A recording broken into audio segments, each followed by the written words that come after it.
پیارے دوستو، سلسلہ نور محمد صلی اللہ علیہ وآلہ وسلم کے حصہ چہارم میں آپ حضرت عبد المطلب کی نظر یعنی حضرت عبداللہ کی جگہ 100 اونٹوں کی قربانی اور حضرت بی بی آمنہ کی حضرت عبداللہ سے شادی کی مکمل داستان جان سکیں گے۔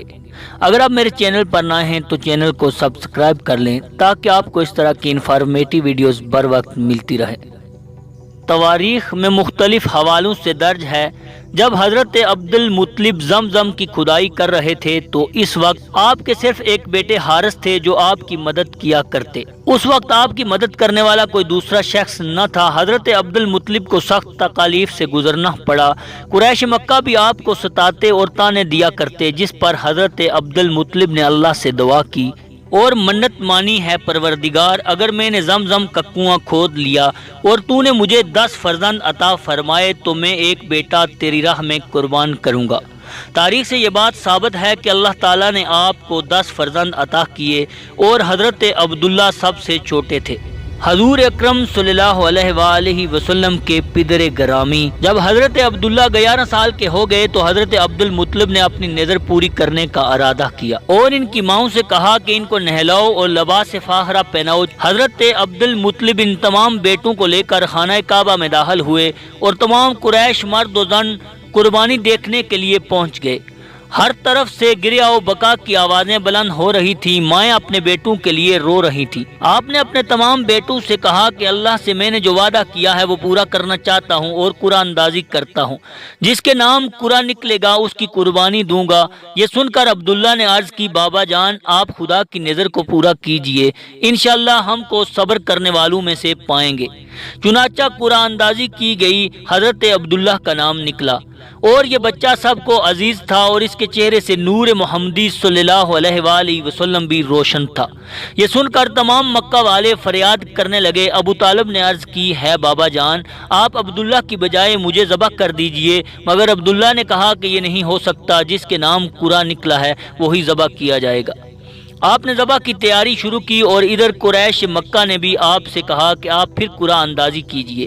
چنانچہ پھر قرآن اندازی کی گئی مگر پھر بھی عبداللہ ہی کا نام نکلا۔ اس طرح 9 مرتبہ آپ کو اہل مکہ نے مجبور کیا اور ہر مرتبہ عبداللہ ہی کا نام نکلا۔ آخر کار حضرت عبد المطلب نے حضرت عبداللہ کو رسی سے باندھا اور زمین پر لٹایا اور خنجر ہاتھ میں لے کر حضرت عبداللہ کی ماں فریاد کرتی ہوئی آئیں اور ان کے ساتھ بنو مخزوم کے مرد بھی تلواریں لے کر پہنچ گئے کہ ہم اپنے بھانجے کو ذبح نہیں ہونے دیں گے، مگر عبداللہ بالکل تیار تھے اور باپ سے کہتے تھے کہ جلد خدا کا حکم پورا کیجئے تاکہ مجھے قربانی کا شرف حاصل ہو جائے۔ حضرت عبد المطلب کو تمام شہر والوں نے مجبور کر دیا، مگر آپ قربانی دینے کے لیے کمر بستہ کھڑے تھے اور دوبارہ اللہ تعالیٰ کی بارگاہ میں التجا کر رہے تھے کہ ہے خدا تو دیکھ رہا ہے کہ یہ لوگ مجھے روک رہے ہیں اور میں بالکل اپنی نظر پوری کرنے کے لیے حاضر کھڑا ہوں، اے خدا میرے اور ان کے درمیان تو فیصلہ کر دے۔ اسی اثناء میں ایک شخص اکرمہ بن عامر آیا اور اس نے عرض کی کہ آپ عبداللہ اور اونٹوں کے درمیان قرآن اندازی کیجئے، جس پر قرآن نکلے ذبح کر دیجئے۔ چنانچہ اسی امر میں فیصلہ ہو گیا اور دوسرے روز عبداللہ اور 10 اونٹ علیحدہ کر دیے گئے اور قرآن اندازی کی گئی، مگر پھر قرآن حضرت عبداللہ کے نام نکلا۔ پھر قریش نے حیش ظاہر کی کہ 10 اونٹ بڑھا کر قرآن ڈالیے، چنانچہ 20 اونٹ الگ کیے، مگر پھر بھی قرآن حضرت عبداللہ ہی کے نام نکلا۔ پھر آپ نے 10 اور اضافہ کیا، مگر پھر بھی قرآن حضرت عبداللہ ہی کے نام نکلا، یہاں تک کہ 10 زیادہ کرتے گئے اور 90 اونٹ ہو گئے، مگر قرآن حضرت عبداللہ ہی کے نام نکلتا رہا۔ اب آپ عبداللہ کو ذبح کرنے کے لیے تیار ہو گئے، مگر پھر آپ سے اشراف قریش نے گزارش کی کہ آپ ایک مرتبہ اور قرآن ڈالیے اور 10 اونٹ بڑھا کر 100 اونٹ کر دیجئے۔ اب حضرت عبد المطلب نے 100 اونٹوں اور حضرت عبداللہ کے درمیان قرآن ڈالا۔ اب کی بار قرآن اونٹوں کے نام نکلا۔ حضرت عبد المطلب نے کہا تسلی کے لیے میں 3 بار قرآن کروں گا، لہٰذا ایسا ہی کیا گیا۔ حضرت عبد المطلب نے 3 بار قرآن کیا، ہر بار قرآن اونٹوں کے نام نکلتا رہا۔ یہ دیکھ کر تمام لوگ خوش ہو گئے اور حضرت عبداللہ کی والدہ حضرت فاطمہ بنت عمرو اپنے بیٹے کو سینے سے لگا کر گھر کی طرف چلی گئیں۔ حضرت عبداللہ چونکہ قربانی سے بچ گئے تھے اس لیے آپ کی جگہ 100 اونٹوں کو ذبح کیا گیا اور حضرت عبد المطلب کی طرف سے تمام لوگوں کو کھانا کھلایا گیا، حتیٰ کہ تمام چرند پرند نے بھی یہ کھانا کھایا۔ جب حضرت عبداللہ جوان ہوئے تو آپ کی پیشانی سے نور محمدی صلی اللہ علیہ وسلم چمکتا ہوا دکھائی دینے لگا۔ اشراف عرب نے اطراف و جانب سے اپنی اپنی لڑکیاں دینے کی خواہش کی۔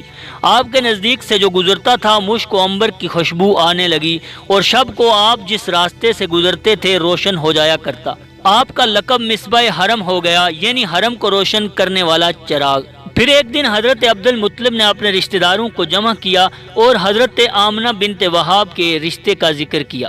دوسرے روز تاریخ مقرر کر کے حضرت عبد المطلب اپنے بھائیوں، رشتہ داروں اور اہل قبیلہ کو لے کر وہاب بن عمرو کے گھر تشریف لے گئے۔ وہاں پر وہاب کے رشتہ دار موجود تھے۔ حضرت عبد المطلب نے خطبہ نکاح پڑھا۔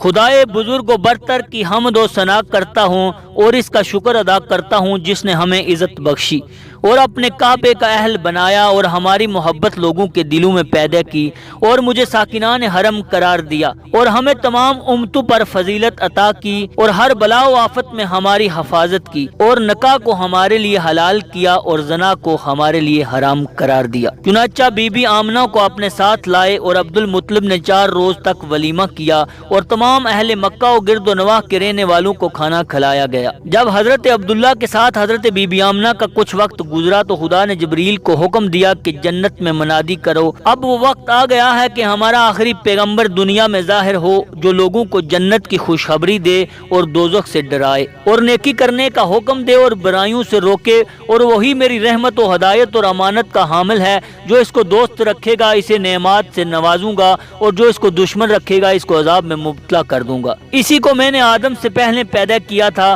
اور تمہیں اسی کی معرفت کرائی تھی۔ اس کا نام آسمانوں پر احمد ہے اور زمینوں پر محمد، اور جنت میں ابو القاسم۔ بس فرشتوں نے صدائے تسبیح و تمہید بلند کی اور بہشت کے تمام دروازے کھول دیے گئے اور دوزخ کے دروازے بند کر دیے گئے اور حوروں نے چہرے بار نکالے، اور جبرائیل تمام جنت اور آسمان والوں کو بشارت دے چکے تو ہزاروں فرشتوں کے ساتھ زمین پر آئے۔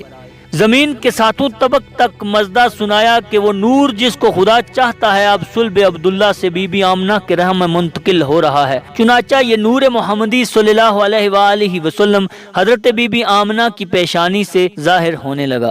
پیارے دوستو، قسط پنجم میں آپ حضور اکرم صلی اللہ علیہ وآلہ وسلم کی ولادت بسعادت کی مکمل داستان جان سکیں گے۔ تب تک کے لیے اجازت دیجیے۔ اللہ حافظ۔